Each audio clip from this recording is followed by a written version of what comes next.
Hey everyone, do you want to learn how you can add the shift to sprint system inside of your Roblox game?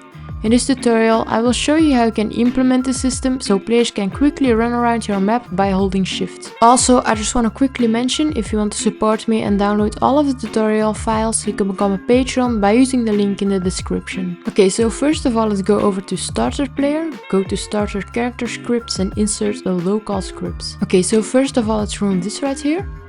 The first thing we're going to do is make some variables. We're going to make a variable for user input service, so local user input service equals game get service user input service.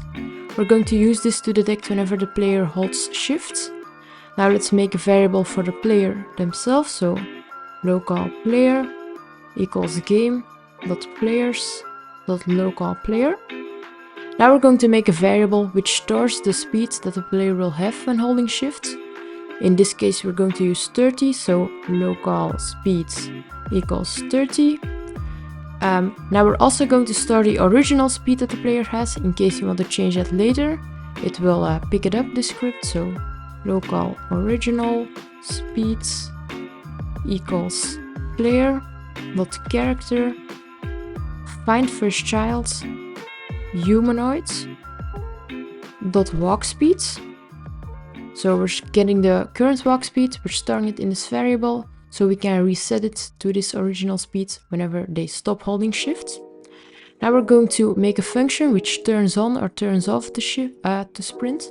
So local function toggle sprint input comma enable. So it takes two arguments. It takes the button that the player pressed and also if we should enable it or disable it. So this is true or false. First, let's detect if it's actually the correct button that the player pressed. So if input dot key code is not equals, we use this little symbol to say if it's not equal to enum dot key code dot left shift, then return. So if the button that the player pressed is not equals to the left shift, then we just stop the function completely because we won't need to increase or decrease their speed. Now let's actually get the humanoid of the player. So this only runs, whatever comes after this only runs whenever they hold the correct button. So local humanoid equals player dot character find first child humanoid. Then we're going to check if we need to enable it or disable it. We can do that the following way. So if enable equals true, we use two equal symbols to verify it. So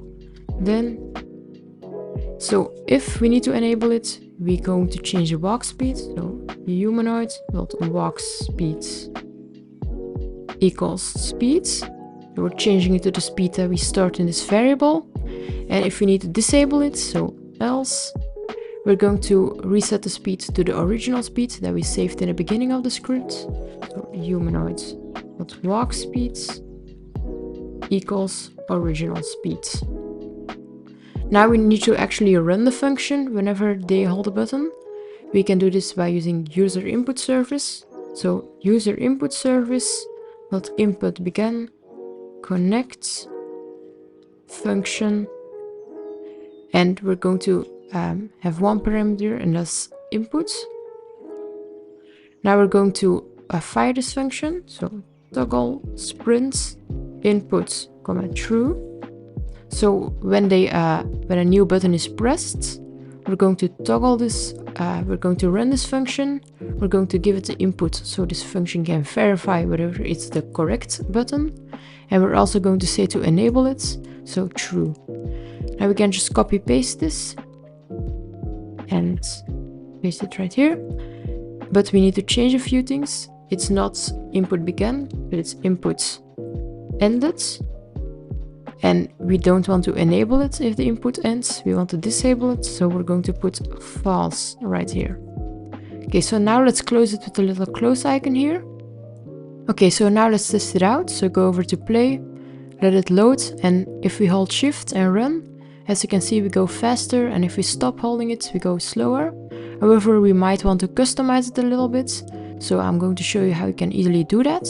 Okay, so we can actually customize a few things. The first thing we can do is actually change the speeds. So let's change it to 60 in order to go super fast. And we can actually also change the button that needs to be pressed in order to speed up. So for example, let's change it to the control button. So you can just type the dot again, and here you'll find a list of all the buttons. So let's say control, and we can choose between right control or left control. I'm going to take left control.